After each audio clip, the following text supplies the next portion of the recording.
going, everybody? Moose here. I am in the garage getting ready to finish up this cabinet.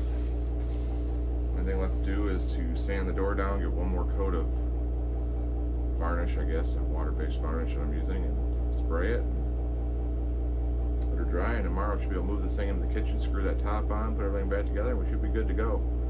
I did the doors and I did the drawers and everything yesterday, plus the door, but the door only has one coat on it. It's right here. I need one more coat because I only put one coat on one side. I did the back side the first day, and then I gotta do the front side. Pretty much all I'm doing is using steel wool, quadruple op, I think 4 zeros, and in between my finishes. So I did one finish, I'm going to do a second one. And it should come out shiny like the rest of this did. Not overly shiny, there's no polish on it, but pretty nice finish. I mean, you can see the, it's not too bad for a kitchen. You won't be able to see the sides, the top of this, oddly enough. I still finished them. I want the door to have one more good coat on it, a good heavy coat. I'm using a spray gun, so an air compressor and spray gun. I'm not putting it on with a brush or cloth. Problem I'm having is my air compressor's next door. It's an old air compressor, and the air compressor's, it's about had its last, it's on its last leg. It doesn't hold pressure real well anymore.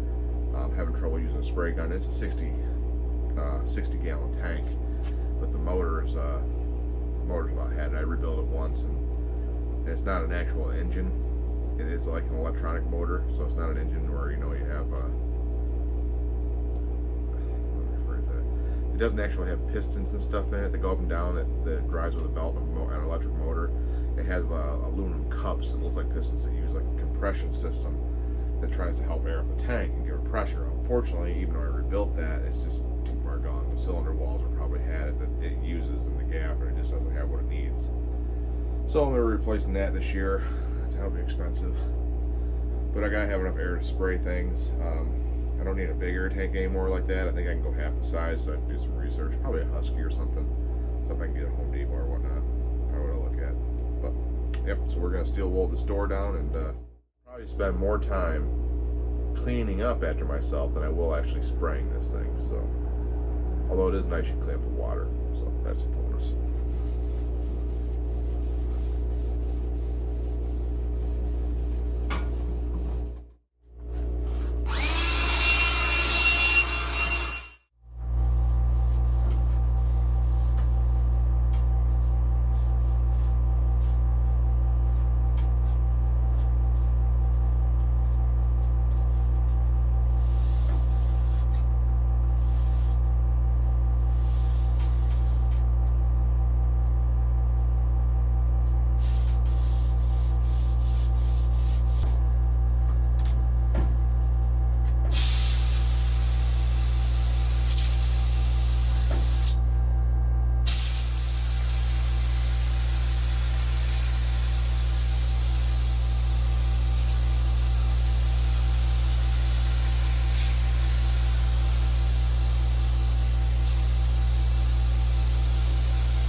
Light it first.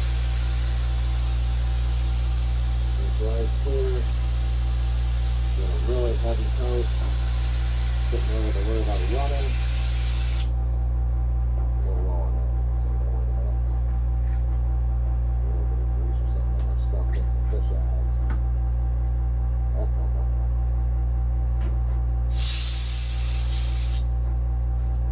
Big deal.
you're gonna put it on, dump it on. That's one heavy ass coat of fucking urethane right there. Maybe a little too much.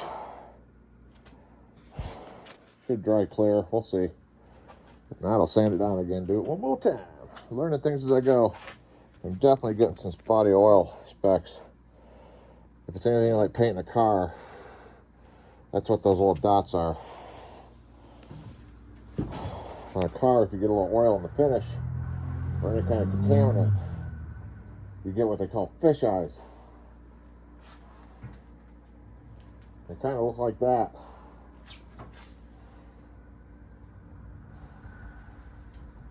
I think for what it is, it won't matter too much. But, you know, we'll see how it works. I think once it dries, you really won't notice it on the wood.